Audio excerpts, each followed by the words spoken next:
ప్రభువైన యేసుక్రీస్తు నామములో మీ అందరికీ కూడా నా హృదయపూర్వకమైన వందనాలు తెలియజేస్తున్నాను. ఈరోజు నేను పొద్దున్నే నాకు ఫోన్లో మెసేజ్లు వచ్చినాయి అన్నమాట. ఇవాళ ఏంటి ఫ్రెండ్షిప్ డే అంట, అవునా? నేనైతే ఆ మెసేజ్ ఏం సిద్ధపడలేదు, నాకైతే తెలియదు. నేను వేరే ఒక మెసేజ్ సిద్ధపడి వచ్చాం. పాఠం నేర్చుకోవాలని మనం ఇప్పుడు బేసిక్ పాఠాలు నేర్చుకుంటున్నాం అనమాట. అయితే స్నేహితుల దినోత్సవం వచ్చింది కాబట్టి చాలా అందరూ కూడా అక్కడికి వెళ్ళిపోవాలి, సండే స్కూల్కి వెళ్ళిపోవాలి సైలెంట్గా. స్నేహితుల గురించి ఒక మాట, ఎందుకంటే చాలామంది చాలా రకాలుగా స్నేహితుల గురించి చెప్తూ ఉంటారనమాట. ఏమని, నీ స్నేహితులు మించిన వాడు లేడు, ఒక్క స్నేహితుడు ఉంటే చాలని కొంతమంది, అలాగే ఒక మంచి పుస్తకం ఉంటే ఒక మంచి స్నేహితుడిని సంపాదించుకున్నట్లే అని కొంతమంది కవులు అలా చెప్తూ ఉంటున్నారు. మరి ఇప్పుడు స్నేహితులు కూడా మనం నమ్మేలాగా ఉన్నారా అంటే వాళ్ళు కూడా నమ్మేలాగా లేరు. అంటే మనం అనుకున్న మాట, మనం అనుకున్న విధానము అది రాంగ్ అని మనకి అది అలా కొనసాగేదిలాగా లేదు. కాబట్టి మనకి పరిశుద్ధ గ్రంథంలో ఒక కొంతమంది కవులు అంటున్నారు కదా, మంచి పుస్తకము ఉన్నా కూడా అది చదవటం ద్వారా మంచి స్నేహితుడిని సంపాదించుకున్నట్లు అవుతుంది అని మనకి కొంతమంది చెప్పడం వింటున్నాం అన్నమాట. కానీ పరిశుద్ధ గ్రంథం యొక్క విధానం చూస్తే కనుక మనకి మనుషుల స్నేహితులు, అలాగే పుస్తకాల స్నేహితులు అని మనం బయట ప్రపంచంలో చూస్తున్నాం. కానీ మనకి దేవుడే స్నేహితుడిగా ఉంటాడండి. ఎప్పుడు ఏమి చేస్తే అనేది యోహాను సువార్త ఒకసారి తీసినట్లయితే, యోహాను సువార్త 15వ అధ్యాయము 14వ వచనం, నేను మీకు ఆజ్ఞాపించు వాటిని చేసిన ఎడల మీరు నా స్నేహితులై ఉందురు. దాసుడు తన యజమానుడు చేయి దానిని ఎరుగుడు గనుక ఇక మిమ్మును దాసులని పిలువక స్నేహితులని పిలుచుచున్నాను. అలా స్నేహితుడు అన్న వ్యక్తిని కూడా మనకి బైబిల్ గ్రంథంలో చూపించారు. యాకోబు రాసిన పత్రిక 2వ అధ్యాయము 23వ వచనం చూద్దాం. అబ్రహాము దేవుని నమ్మెను, అది అతనికి నీతిగా ఎంచబడెను అను లేఖనము నెరవేర్చబడెను, మరియు దేవుని స్నేహితుడని అతనికి పేరు కలిగింది. ఎంత అదృష్టం అండి! చూడండి, దేవుడే మనకి స్నేహితుడు కనుక అయితే అది ఎంత గొప్ప ధన్యత అండి, ఎంత అదృష్టమో చూడండి. మరి అది ఆ ఆధిక్యతను మనకు మాత్రమే దేవుడు కలగచేశాడు. కాబట్టి ఎవరైతే మనకు మాత్రమే అంటే మనము ఏమని ముందే ఆయన ఆజ్ఞలు ఎవరైతే పాటిస్తూ ఉంటారో ఆయన మనకి స్నేహితుడు అవుతాడంట. ఆయనే చెప్తున్న మాట అన్నమాట. అంటే మనకి ఎవరో ఒకళ్ళ స్నేహితులు ఉన్నప్పుడు మనకి ఎంత ఓదార్పు, ఆదరణ వస్తూ ఉంటుందో, దానికి మించిన ఆదరణ, దానికి మించిన ధైర్యం, ఓదార్పు, దానికి మించిన సపోర్ట్ అన్నమాట. అటువంటి భాగ్యాన్ని దేవాది దేవుడే మనకి స్నేహితుడై ఉన్నప్పుడు ఎంత గొప్ప అదృష్టం అండి. ఈ స్నేహితుల దినోత్సవం సందర్భంగా ఇటువంటి అవకాశాన్ని వినియోగించుకోవాలని దేవుని పేరట మనం చేస్తూ, మనకు కలిగి ఉన్న దాన్ని మనము, అబ్రహాం ఎలాగైతే దేవుని నమ్మాడో, ఎలా నమ్మాడో మనకు అంత లేఖనాలు తెలుసు అనమాట. ఆధారమే లేనప్పుడు నమ్మాడు అబ్రహాము. అలా అప్పుడు దేవుని స్నేహితుడని పేరు పెట్టించుకున్నాడు, పిలిపించుకున్నాడు అనమాట. దేవుడు చెప్పిన మాట అబ్రహాం చెప్పల. నా స్నేహితుడు దేవుడని అబ్రహాం చెప్తే మనం ఆ మాటను తీసుకోవాల్సిన అవసరం లేదు. దేవుడు అంతటి వాడే అబ్రహాము నా స్నేహితుడని తెలియచేశాడనమాట. మనం కూడా దేవుని నమ్ముదాం. ఎలా అబ్రహాం ఎలా నమ్మాడో అలా నమ్ముదాము. మనకు కూడా దేవుడు స్నేహితుడు అవుతాడనమాట. అటువంటి ఆధిక్యతను మనందరికీ కూడా అనుగ్రహించునుగాక. మన శుక్రవారం మనం నేర్చుకున్న పాఠము మరి ఎంతమంది విన్నారో మన యూట్యూబ్ ఛానల్లో మనకు పెట్టాం. కాబట్టి ఖచ్చితంగా అవి బేసిక్ పాఠాలు. ఖచ్చితంగా చూడండి, వినండి, ఆశీర్వాదం పొందుకోండి. దేవుని యొక్క లేఖనాన్ని ప్రకారంగా జీవించే జీవితాలు మన సొంతం అవుతాయి అన్నమాట. ఈరోజు నేను సంఘానికి ఏ పేరు పెట్టాలి, అసలు సంఘం అనేది ఎవరిది అనేది నేర్చుకుందాం అన్నమాట. అలాగే మన సహోదరులు కలిసినప్పుడు ఏ వచనాన్ని చెప్పుకోవాలి అనేది తెలుసుకుందాం ఈరోజు పాఠం. అంటే బయట ప్రపంచంలో పెద్ద దైవ సేవకులు అన్నవారు సహితము కూడా ఎటువంటి పేర్లు సంఘానికి పెట్టుకున్నారో మరి అది లేఖనానుసారంగా ఉందో లేదో అని నేను లేఖనాన్ని చూపించి మీకు తెలియజేస్తాను. ఒకవేళ ఎవరైనా దీన్ని కొంచెం ఇబ్బందిగా భావించితే నేనేమి చేయలేను, లేఖనాల్లో ఉంది కాబట్టి ఈ క్రీస్తు ప్రార్థనా మందిరం అనే ఈ సంఘము, ఈ క్రీస్తు సంఘం అనేది, ఈ కుటుంబము మేమందరము కలిసి మనందరము కూడా నేర్చుకుంటున్నాము కాబట్టి ఈ బేసిక్ పాఠాలు మనకి ఖచ్చితంగా తెలిసి ఉండాలనే ఉద్దేశంతో ఇవి నేను తెలియజేయడం జరుగుతుందన్నమాట. ఈ రెండింటిని కూడా మనం తెలుసుకున్నాము. బయట ప్రపంచంలో సంఘాల పేర్లు నేను చెప్తాను, మీరు ఆలకించుతూ ఉండండి. ఆ సంఘాలకి ఏ అర్థాన్ని వస్తుందో బైబిల్ గ్రంథంలో తెలుసుకుందాము. మరి పరిశుద్ధ గ్రంథంలో ఏ పేరు పెట్టబడి ఉండాలో, ఎలా రాయించారో అది కూడా ధ్యానం చేద్దాము. ఇప్పుడు కొంతమంది సంఘాల వాళ్ళ పేర్లు వాళ్ళు అది పరిశుద్ధ గ్రంథంలో స్థాపించినవి కాదు, వారు స్థాపించుకునే అన్నమాట. ఒకరికి మించి ఒకరు ఒక కొత్త ట్రెండ్ తెచ్చుకోవాలి. ఇదిగో ఆ సంఘం కన్నా మా సంఘం ఒక కొత్త విధానంలో వెళ్ళాలి, ఒక కొత్త ఆలోచనలతో వెళ్ళాలి, ఒక కొత్త పేరుతో అందరి దృష్టి పడేటట్లుగా ఉండాలని వారి సొంత ఆలోచనతో, సొంత నిర్ణయాలతో కొన్ని పేర్లు పెడతాం జరుగుతుంది అన్నమాట. అసలు అది వాక్యానుసారమా అని అంటే, ఇంత చిన్నవి కూడా మొన్న నేను ఆమెన్ అనే పదాన్ని చెప్పినప్పుడు, ఏంటి ఇంత చిన్న పదాన్ని కూడా అంత వివరణిస్తారా అని అంటారేమోనో అని అక్క అంది. అంటే నేను మరి చిన్నదే మ్యాటరు, చిన్నదే పదము, కానీ దాని మ్యాటరు పెద్దది ఉందన్నమాట. పరిశుద్ధ గ్రంథంలో ఉన్న గొప్పతనం అదండి. మనకి ఎంతో చాలా క్లియర్గా తెలియజేసే గ్రంథం ఏదైనా ఉన్నట్టే అది పరిశుద్ధ గ్రంథమేనండి. ఎందుకు చిన్నదాన్ని కూడా పట్టించుకుంటున్నాము, చిన్నదాన్ని కూడా ఎందుకు చెప్పవలసి వస్తుందంటే, ఒకనాడు మోషే గారిని దేవుడు ఏమన్నాడు, బండతో మాట్లాడమన్నాడు. మోషే గారు ఏం చేశారు, బండని కొట్టాడు. దేవుని ఇల్లంతటిలో కూడా నమ్మకమైన వాడుగా మోషే గారిని మనం చూస్తాం. ఇంకా ఎవ్వరికి పెట్టాలి ఆ పేరు. దేవుని ఇల్లంతట్లో కూడా మోషే నమ్మకస్తుడని అదే దేవుడే తెలియజేశాడు అనమాట. అలాంటి నమ్మకస్తుడిని కనాను దేశముకి వెళ్ళకోకుండా దూరం నుంచి చూపించి దాన్ని తప్పించేశాడు. ఎందుకు? ఆ చిన్న మాట ద్వారా. అంటే మాట్లాడు నువ్వు అని చెప్పి దేవుడు చెప్పిన మాటని తన సొంత నిర్ణయంతో కొట్టాడు బండను. ఎక్కడికి వెళ్ళలేదండి, కనాను దేశానికి వెళ్ళలేకుండా దేవుడు చేశాడనమాట. అంటే మోషే గారిని అలాంటి పరిస్థితుల్లో ఆయన అలా చేసినప్పుడు మనం ఎంతటి వారమండి, మనం ఎన్ని తారుమార్లు చేస్తున్నామండి, ఎన్ని అర్థం లేకుండా చేస్తున్నాం, దేవుని మాటను తూచ తప్పకుండా చేస్తున్నామా? చూడండి ఒకంత. అంటే మనం వెళ్ళవలసిన పరలోక రాజ్యం వెళ్తామంటారా? ఈ చిన్న విషయానికి అందుకే మీకు ఉదాహరణగా ఆ మాట చెప్పాను అనమాట. ఇప్పుడు చూద్దాం, పెద్ద పెద్ద దైవ సేవకులు సైతం కూడా ఎటువంటి పేర్లు పెట్టుకున్నారో, అలాగే కలిసినప్పుడు ఎలా మాట్లాడుకుంటున్నారో, ఎలా వచనాలు తెలియచేసుకుంటున్నారో ఇవాళ పరిశుద్ధ గ్రంథంలో నుంచి లేఖనాలను బట్టి చూసి మనం నేర్చుకుందాము. కల్వరి సంఘం, అలాగే కల్వరి స్వరం, హోసన్న, పెంతుకోస్తు, బెరాక, బేతేలు, దహించు అగ్ని, Bethesda, Lutheran church, Carmel, Philadelphia, Hebron, Bible mission, ఇవన్నీ సంఘాల పేరు. ఇవన్నీ వాళ్ళు పెట్టుకున్న, వారు స్థాపించిన సంఘాల పేరు. అంటే పరిశుద్ధ గ్రంథంలో ఇవే పేర్లు పెట్టుకొని ఉన్నదా సంఘానికంటే? చూద్దాం. వీటి అర్థాలు చూసి తర్వాత పరిశుద్ధ గ్రంథంలో సంఘానికి ఏం పేరు పెట్టుకోవాలో తెలియచేద్దాం. కల్వరి స్వరం రెండు ఒకటే అనమాట. దానికి అర్థము మనం పరిశుద్ధ గ్రంథంలో చూద్దాం. లోకాసు వార్త 23వ అధ్యాయం 33వ వచనం. వారు కపాలం అనబడిన స్థలమునకు వచ్చినప్పుడు అని ఉంటుంది. కపాలం అనబడిన అన్న చోట ఒకటి వేసి ఉంటుంది అనమాట. అక్కడ కింద ఫుట్ నోట్స్ లో కల్వరి అని ఉంటుంది అనమాట. అంటే కల్వరికి అర్థం ఏంటండి? కపాలం అనబడిన చోటు. కపాలం అన్న దానికి మళ్ళీ ఇంకొక అర్థం ఏంటో తెలుసండి? పుర్రె. అంటే ఈ సంఘం పెద్దది, లక్షల మంది వెళతారు కదా ఆ సంఘానికి. ఆ సంఘానికి పేరేంటండి? పుర్రి సంఘం. ఏం సంఘం అండి? కపాలం అనే సంఘం. అంటే ఏమి చదువుతున్నారు? క్రైస్తవులైన వారు బైబుల్ అనేది చదవటలేదండి, అస్సలు చదవటలా. మరి లక్షల మంది ఫాలో అవుతారు కదా, ఆ చర్చిలకి వెళ్తారు కదా. మరి ఏంటి నేను ఇందాకే చెప్పాను, మోషే గారిని గుర్తు చేసింది ఎందుకంటే అది చిన్న సంఘటనే, కానీ ఏమైంది? వెళ్ళవలసిన చోటుకి వెళ్ళలేకుండా పోయాడు. ఎంత అన్ని విషయాల్లో కూడా పర్ఫెక్ట్ అనమాట మోషే గారు, ఎక్కడ తేడా లేదు.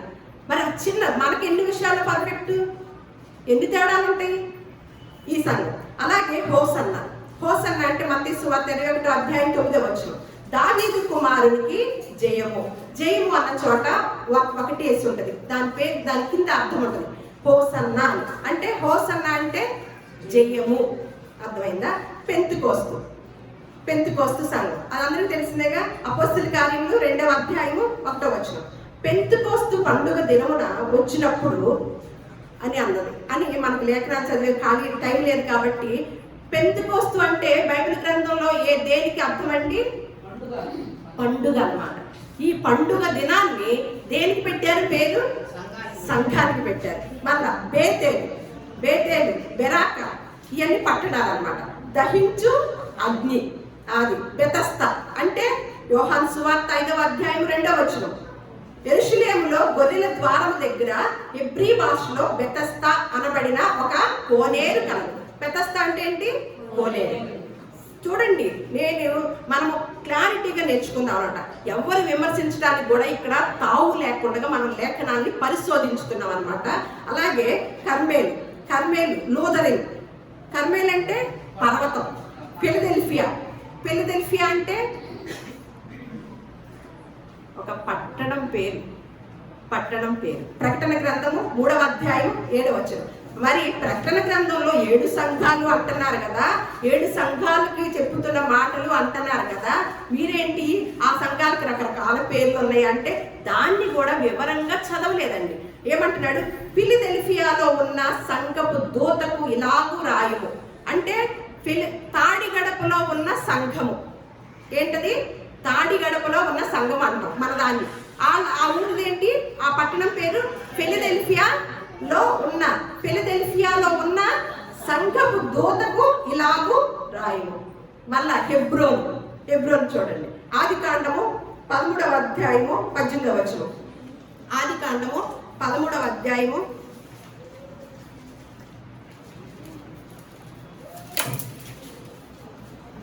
అప్పుడు అబ్రాము తన గుడారము తీసి హెబ్రోన్లోని మమ్రే దగ్గరనున్న సింధూరు వనములో దిగి అక్కడ యెహోవాకు బలిపీఠము కట్టాడు.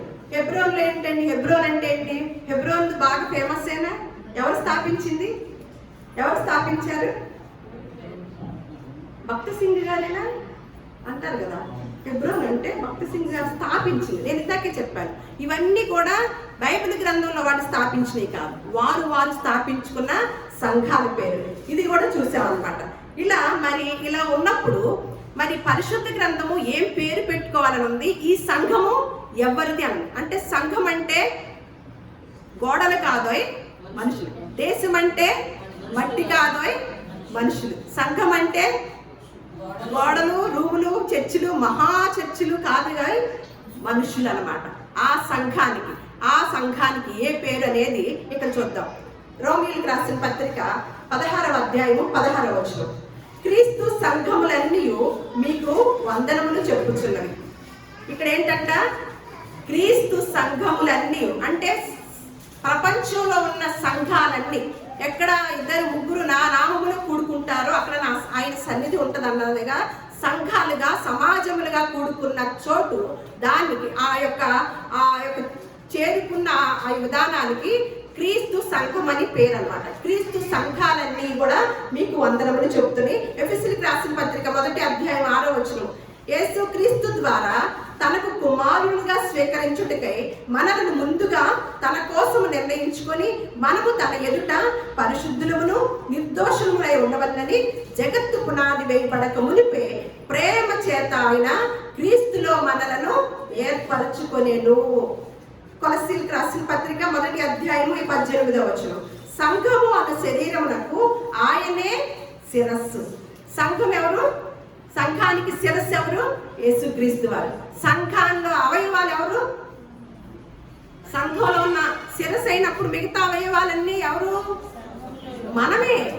సంఘానికి శిరస్సు, మనమేమన్నా అవయవములై ఉన్నాం. శిరస్సు ఎవరు మనకి? యేసుక్రీస్తు వారు అని రాసింది. క్రీస్తు ఎఫెసీయులకు రాసిన పత్రిక 5:23. క్రీస్తు సంఘమునకు శిరస్సై ఉన్నాడు. ఇప్పుడు అపోస్తలుల కార్యములు 20వ అధ్యాయం 28వ వచనం. దేవుడు అని 4 ఉంటుంది. ప్రభువు తన స్వరక్తమిచ్చి సంపాదించిన తన సంఘమును ఏంటంటండి? ఈ సంఘాన్ని ఎవరు సంపాదించారంటండి? ప్రభువు తన స్వరక్తమిచ్చి సంపాదించుకున్న తన సంఘం మనము అపోస్తుల బోధ యందు, సహవాసం అందును, రొట్టె విరుచుట యందును, ప్రార్థన యందును ఎడతెగక ఉన్నారని మనము 2వ అధ్యాయంలో అపోస్తుల కార్యంలో చూస్తాం. అంటే ఇప్పుడున్న క్రైస్తవులమైన మనము ఏ బోధలో నడవాలండి? అపోస్తుల బోధ అన్నమాట.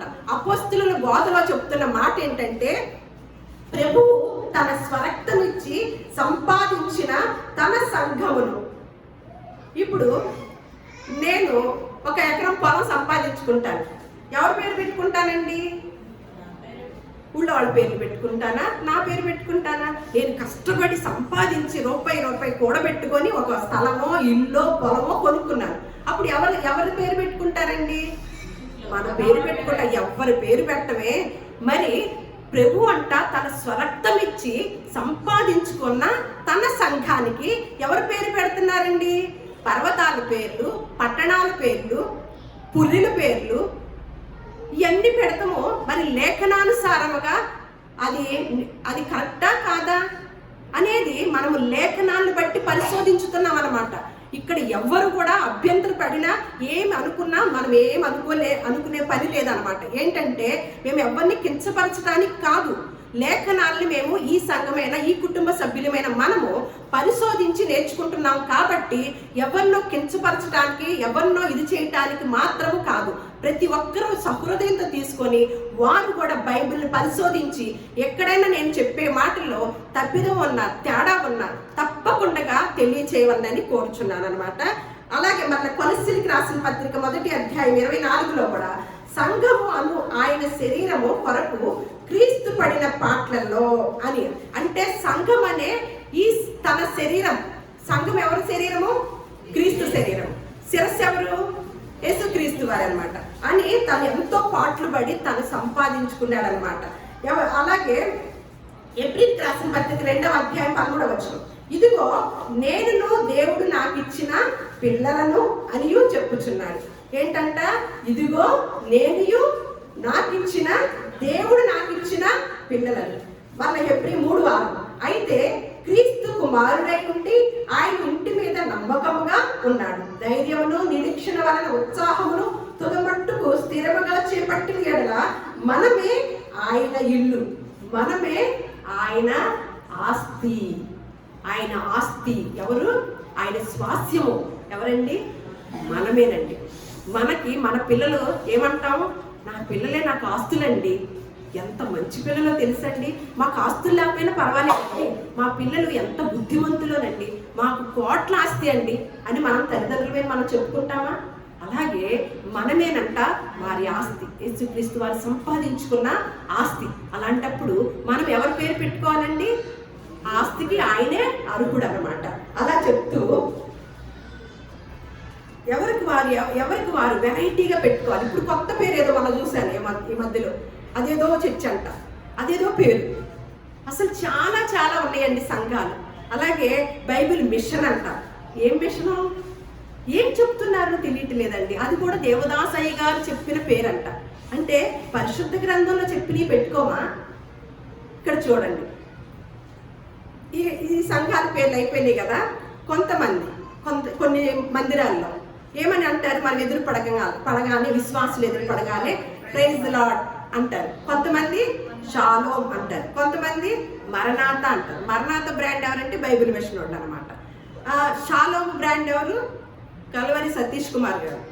మరి ప్రైజ్ ది లార్డ్ అనేది చాలా మంది క్రైస్తవులు. అసలు ప్రైజ్ ది లార్డ్ అంటే అర్థం ఏంటండి? దేవుణ్ణి స్తుతించండి. అర్థమైందా? దేవుణ్ణి స్తుతించండి. సరే, ప్రైజ్ ది లార్డ్ అంటాను, మీరు కూడా ప్రైజ్ ది లార్డ్ అంటారు. నేనేమన్నాను? తెలుగులో ఏమున్నది? దేవుణ్ణి అని మీతో చెప్పాను. మీరేమంటున్నారు? నాకు కూడా నాతో ఏమంటున్నారు? అంటే ఇద్దరం కలిసి ఏం చేస్తున్నాము? మరి దేవుని స్తుతించే వాళ్ళు ఎవరు? Praise lord brother, praise lord sister, నాకు అసలు రాను కూడా అని అంటున్నారు కదా. మరి ఏంటి దానికి అర్థం ఏంటి? అసలు బైబిల్ గ్రంథంలో అవే చెప్పుకోమని ఉన్నదా? మనం ఏ బోధ నుంచి స్టార్ట్ అయ్యాము? అపోస్తుల బోధ యందు. అక్కడి నుంచి మనం లెక్క వేసుకోవాలన్నమాట. మరి షాలోమ్ అంటే సమాధానం, శాంతి. కన్యక కుమారుని కన్ను, అతనికి ఏం పేర్లు పెడతారు? ఏలయనగా మనకు శిశువు పుట్టిను, అతనికి ఆలోచనకర్త, ఆశ్చర్యకరుడు, సమాధానానికి అధిపతి. ఆయన ఈ భూలోకానికి ఎందుకు వచ్చాడండి? సమాధానం ఇవ్వటానికి, శాంతిని, నా శాంతినే మీకు ఇస్తున్నాను, ఇచ్చి వెళ్తున్నాను అని తెలియజేశాడు. ఆయన ఇచ్చేశాడు కదా. ఆయన నమ్మటం వల్ల ఏంటి మనకి? సమాధానం, శాంతి. సమాధానానికైనా భూలోకానికి వచ్చింది, మనల్ని సమాధానపరచడానికైనా, ఆయన శాంతిని మనకి ఇవ్వటానికే కదా, ఇచ్చి వెళ్ళాడు కదా. ఈయన కల్వరి సతీష్ కుమార్ ఏమంటున్నారు? షాలోమ్ అంట. అంటే ఈయన మనకి సమాధానాన్ని ఇస్తాడా? మనం షాలోమ్ అనటం వల్ల మన ద్వారా సమాధానం వచ్చిందా? యేసుక్రీస్తు వారు ఎప్పుడో యోహాను సువార్తలో ఉంటుంది అనమాట, నా శాంతినే మీకు అనుగ్రహించుతున్నాను, లోకము ఇచ్చినట్టు శాంతి కాదు కానీ నేను ఇచ్చిన శాంతి మీరు వేరుగా ఉంటుంది అన్నాడు అనమాట. అలా ఉన్నప్పుడు మరి షాలోమ్ అంటంలో అర్థం ఉంటుందా? మనం అందుకు అర్హులమా? మనం సమాధానం ఇవ్వగలుగుతామా? అది యేసుక్రీస్తు వారు ఇచ్చి వెళ్ళిపోయారు కదా, మనం దాన్ని వాడాల్సిన అవసరత లేదు. మరణాత అంటే ప్రభు త్వరగా వచ్చుచున్నాడు. ఇప్పుడు నేను మరణాత అన్నాను, మీతో ఏం చెప్పినట్లు? ప్రభు త్వరగా. ఏడి ఎప్పుడు వస్తాడు? ఇదే రోజు చెప్పుకోవటమేనా? అదే చెప్పుకోమన్నారా బైబిల్ గ్రంథంలో? ఒక కింద చూడండి, పాత నిబంధన నుంచి క్రొత్త నిబంధన వరకు కూడా ఏమి చెప్పుకున్నారో భక్తులు. మనం ఒక ఇంత పరిశోధన చేద్దాము ఈ లేఖనాలు బట్టి. ఈ మాటలు మాట్లాడుకునేవారు ఎంత బైబిల్ గ్రంథాన్ని ఎంత ఇష్టానుసారంగా వారికి వారి యొక్క ఇదిని బట్టి ఎవరో చెప్పుకున్న వాటిని ఫాలో అవుతూ ఎలా వెళుతున్నారో, ఎలా వక్రీకరంగా చేస్తున్నారో బైబిల్ గ్రంథాన్ని మనము ఈ లేఖనాలు చూసినప్పుడు నేర్చుకుంటాం అన్నమాట, తెలుసుకుంటాం. పాత నిబంధన నుంచి కూడా క్రొత్త నిబంధన వరకు ఏమి చెప్పుకున్నారో సహోదరులు కలిసినప్పుడు అనేది నిర్గమాకాండం నుంచి మొదలెడదాం. నిర్గమాకాండము 18వ అధ్యాయం 7వ వచనం. మోషే తన మామను ఎదుర్కొని పోయి వందనము చేసి అతన్ని ముద్దు పెట్టుకొని వారు ఒకరి క్షేమం ఒకరు తెలుసుకొని గుడారంలోనికి వచ్చింది. ఏం చేశారంటండి? మామ అల్లుళ్ళు ఎదురుపడినప్పుడు, మనకు ఇప్పుడున్న కాలంలో మామ అల్లుళ్ళు ఎదురుపడితే అటో మొక్కు ఇటో మొక్కు అంటే వాళ్ళు కొంతమంది ఉంటారు. కానీ ఇక్కడ మోషే గారు, ఇత్రో గారు ఎంత గొప్ప మాదిరిగా ఆ మామ అల్లుళ్ళుగా కనపడుతున్నారు అంటే చాలా ఆశ్చర్యం వేసింది. భక్తి భావంగానే కనపడుతున్నారు అనమాట. భక్తి భావంలో దేవుని ఎరిగిన వారుగా మాట్లాడుకునే మాటల విధానం అనమాట. ఏం చేస్తున్నారు? ఎదుర్కొని పోయి వందనము చేసుకున్నారంట. ఏం చేసుకున్నారు? వందనము చేసుకున్నారంట. మళ్ళా అక్కడి నుంచి స్టార్ట్ చేస్తున్నాం కదా. మళ్ళీ యేసు ప్రభు వారి కాలంలో ఆ కాలంలో చూద్దాం. లూకా సువార్త 1వ అధ్యాయం 39వ వచనం. ఆ దినముల యందు మరియ లేచి యూదా ప్రదేశంలోని కొండ సీమలో ఉన్న ఒక ఊరికి త్వరగా వెళ్ళి జకరియా ఇంటిలో ప్రవేశించి ఎలిజబెత్కు వందనము చేసెను. ఎలిజబెత్ మరియ యొక్క వందనం వచనము వినగానే ఆమె గర్భంలో శిశువు గంతులు వేసెను. ఎవరంటండి? ఎప్పుడైతే మరియ గారు వెళ్ళి ఎలిజబెత్కి వందనం చేసిందంట, వందనం చేయటం ఎవరు విన్నారండి? కడుపులో ఎవరున్నారు? ఏ యోహాను? బాప్తిసం ఇచ్చే యోహాను ఉండి తన ప్రభు తల్లి వందన వచనం చెప్పటం విన్నాడనమాట. సైన్స్ ప్రకారము గర్భంలో శిశువు అన్ని విషయాలను గమనించిద్ది ఆ పిండము అని సైన్స్ ప్రకారం తెలియజేయడం జరిగింది. ఇది 2000 సంవత్సరాల క్రితం, ఏనాడో 2000కి తర్వాత క్రీస్తు పూర్వం కూడా మనము ఆది కాండంలో తెలుసుకుంటాము. కానీ అప్పటికే పరిశుద్ధ గ్రంథంలో ఆ సైన్స్ గురించి రాసి ఉందండి. అంటే తల్లి గర్భంలో ఉన్న పిండము జ్ఞానాన్ని కలిగి ఉండటం అనేది, జ్ఞాపకం అనేది కలిగి ఉండటం అనేది పరిశుద్ధ గ్రంథంలో ఏ సైంటిస్ట్ చెప్పక ముందే మనకి దేవుడు అనుగ్రహించిన జ్ఞానం అన్నమాట ఈ పరిశుద్ధ గ్రంథం. ఎవరైతే చదువుతారో వారికి ప్రపంచంలో ఉన్న ప్రతి విషయం కూడా తెలిసి తీరుతుంది అనమాట. మళ్ళా ఇప్పుడు ప్రతి పత్రిక అంటే క్రొత్త నిబంధనలో ఉన్న ప్రతి పత్రికకి చివర వందనాలు, వందన వచనాలు పౌలు గారి ద్వారా అలా చెప్తూ వస్తారనమాట. కొన్ని రెఫరెన్స్లే ప్రతి పత్రికలో కూడా చివరిలో ఉన్నాయి అన్నమాట. ఇక్కడ ఏటిల్లోనైనా ప్రైజ్ లార్డ్ కానీ, షాలోమ్ కానీ, మరణాత కానీ ఉండటం మనం చూడమన్నమాట. ఇక్కడ చూద్దాం. మళ్ళా లోక అయిపోయిందిగా రోమా పత్రిక 16వ అధ్యాయం 16వ వచనం. పవిత్రమైన ముద్దు పెట్టుకొని ఒకరినొకరు వందనములు చేయుడి. 1 కొరింథీయులకు రాసిన పత్రిక 16వ అధ్యాయం 19వ వచనం. ఆసియాలోని సంఘముల వారు మీకు వందనములు చెప్పుచున్నాడు. 2 కొరింథీయులకు రాసిన పత్రిక 13వ అధ్యాయం 12వ వచనం. ఒకరికొకరు వందనములు చేసుకొనుడి, పరిశుద్ధులందరూ మీకు వందనములు చెప్పుచున్నారు. ఫిలిప్పీయులకు రాసిన పత్రిక 4వ అధ్యాయం 21వ వచనం. ప్రతి పరిశుద్ధునికి క్రీస్తు యేసునందు వందనములు చెప్పుడి.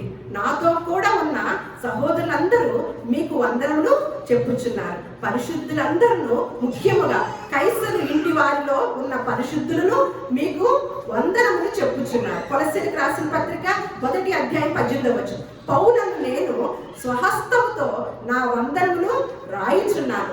1 తెస్సలోనికీయులకు రాసిన పత్రిక 5:20. సహోదరులందరికీ వందనములు చేయుడి. చూడండి, ఎప్పుడైతే ప్రైజ్ లార్డ్ అన్నదాన్ని మనం ఏమర్థం తెలుసుకున్నామండి? దేవుణ్ణి స్తుతించండి, ప్రభువుని స్తుతించండి. ప్రకటన గ్రంథము 19వ అధ్యాయము 1వ వచనం చూద్దాం. మర్నాథ కూడా చూద్దాం ఒకసారి. 1 కొరింథీయులకు రాసిన పత్రిక 16వ అధ్యాయము 22 కూడా చదవండి ఒకసారి, టక్కును తీసి. 1 కొరింథీయులకు రాసిన పత్రిక నేనే చదువుతాను.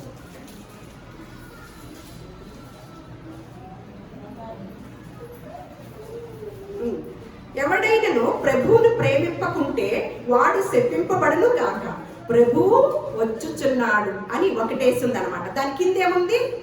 మర్నాథ. 1 కొరింథీయులు 16:22 చదువుకున్నాం. అంటే మనకి లేఖనాల్లో చూపిస్తున్నానండి, ఇంకా చాలా ఉంది. మన సమయాన్ని బట్టి నేను కొద్దిగా మీకు తెలియజేస్తున్నాను. ఇక్కడ ప్రకటన గ్రంథం 19 తీసారా?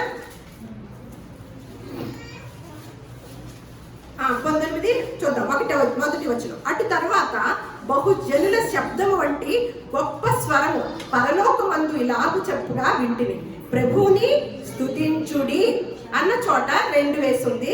రక్షణ, మహిమ, ప్రభావములు మన దేవునికే చెల్లును.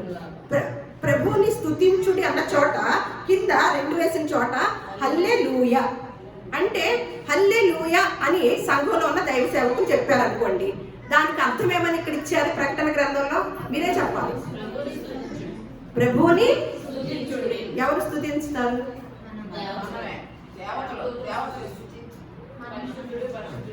మామూలుగా పాస్టర్ గారు చెప్తున్నారు. మనం ఏమనాలి?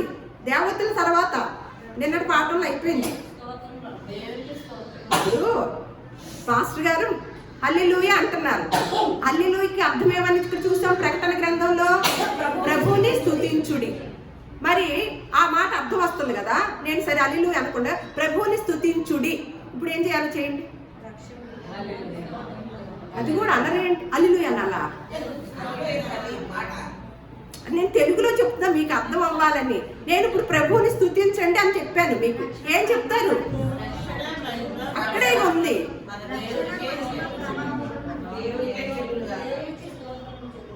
రక్షణ, మహిమ, ప్రభావములు మన దేవునికే చెందును. అంటే అపవాది ఏం చేస్తుందండి? అపవాది పని ఏంటి? మనకి దేవునికి దూరం చేసే పని అపవాది. అపవాది అంటే అపవాదికి రెస్ట్ లేదంట, మనకన్నా రెస్ట్ ఉంది. మనం కొన్ని వారాలు ఎగరగొట్టేస్తామా ప్రార్థనలకి? కానీ అపవాది తన సమయము కొంచెమే ఉందని. మనకెంత ఉందండి? మనకు ఎక్కువ ఉందా? మనకి ఎక్కువ ఉందా? మరి ఏమి నేర్చుకుంటారు? మరి అపవాదికే సమయం అంటే ఎంత ఉందంట? చాలా కొంచెం ఉందని ఎక్కడా రెస్ట్ తీసుకోకుండా తన పని తను చేసుకుంటూ పోతుంది అనమాట. మన మహిమ, ఘనతలు అన్నీ కూడా దేవుడికి చెల్లకుండా ఎలా భ్రమ పడుతుందండి. ప్రభువుని స్తుతించండి అని దైవ సేవకులు చెప్తున్నారు. మనం ఏం చెప్తున్నాము? హల్లెలూయా అంటున్నారు ఆయన. మనం కూడా పాటల్లో హల్లెలూయా, మాటల్లో హల్లెలూయా. ఇద్దరు కలిసి ఏం చేస్తున్నారు? ఒకరికొకరు చెప్పుకుంటున్నారు. స్తుతించేవాళ్ళు లేరు. ఇదేమన్నా నా సొంత బోధ అండి? వాక్యంలో ఉన్నదేనా? అర్థము చూడండి, అర్థాన్ని తెలుసుకోవాలి. ప్రతి దానికి ముందే చెప్పాను. మోషే గారి లాంటి వారినే వెళ్ళవలసిన ప్లేస్కి వెళ్ళనీయకుండా చేసినప్పుడు మనం ఏ పాటి వారమండి? ఎన్ని తప్పిదాలు పోతున్నాము. ఎంత పెద్ద పేరు కలిగిన సేవకుల సైతము వాళ్ళకి బైబిల్ చదివే ఖాళీ లేదు, పరిశోధించే ఖాళీ లేదు. పరిశోధించుతూ బైబిల్ చదివి ఉన్నట్టు చెప్పామనుకోండి, ఇదిగో మనలాగానే ఉంటుంది. 10 మందే వస్తారు, కొద్ది మందే వస్తారు. అదే నేను జిమ్మిక్కులు చేశాను అనుకోండి, మేము ఎంతమంది? మందిరాలు చాలా అన్నమాట. ఇంకొక మహామందిరము కట్టాలన్నమాట. మరి ఒక ఇంత ఆలోచించి అందుకని యోధా గారు ఒక మాట చెప్తున్నారనమాట. ఒకసారి యోధా పత్రిక అందులో ఒకే అధ్యాయం ఉంటుంది. ఆయన చాలా చాలా బాగా చెప్పారు. యోధా పత్రిక 3వ వచనము, ప్రియులారా మనకందరికీ కలిగేడు రక్షణ గురించి మీకు రాయవలెనని విశేషాశక్తి గలవాడనై ప్రయత్నపడుచుండగా పరిశుద్ధులకు ఒక్కసారే అప్పగింపబడిన బోధ నిమిత్తము మీరు చక్కగా ఉన్నారన్నారా? చక్కగా ప్రశాంతంగా కూర్చోండి అన్నారా? ఏం చేయాలన్నాడు? పోరాడవలనని మిమ్మును వేడుకొనుచు మీకు రాయవలసి వచ్చింది. అంటే ఎప్పుడో 2000 సంవత్సరాల క్రితం రాశాడు యోధా గారంటే, మరి అప్పటి నుంచి ఇప్పటి వరకు కూడా ఒక్కసారి అప్పగింపబడిన బోధ నిమిత్తం ఏం చేయాలంట? ఎప్పుడు కూడా పోరాడుతూనే ఉండాలి. ఎందుకు? ఇలాంటి వారు వల్ల, ఇలాంటి మాటల వల్ల, ఇలా మధ్యలో సంఘాల మధ్యలో ఇలాంటి ప్రవేశపెడటం వల్ల దేవుడికి వెళ్ళవలసిన ఘనతలు మహిమలు వెళ్ళకుండా చేయటం వలన ఎప్పటికప్పుడు ఈ బోధ నిమిత్తం ఏం చేయాలి? పోరాడాలన్నమాట. అటువంటి పోరాడే వాళ్ళుగా ఎవరు పోరాడతారండి? హక్కుల గురించి తెలుసుకున్న వారు మాత్రమే, సమస్త జ్ఞానం తెలిసి హక్కుకి ఏ విధంగా పోరాడాలో తెలిసిన వారు మాత్రమే పోరాడగలుగుతారు. మరి మీ అందరూ పోరాడాలంటే బైబిల్ గ్రంథం అంతా కూడా పరిశోధించి చదివిన వారు మాత్రమే యోధా గారు రాసిన దానికి సరిపోతారన్నమాట. అటువంటి ఆధిక్యత,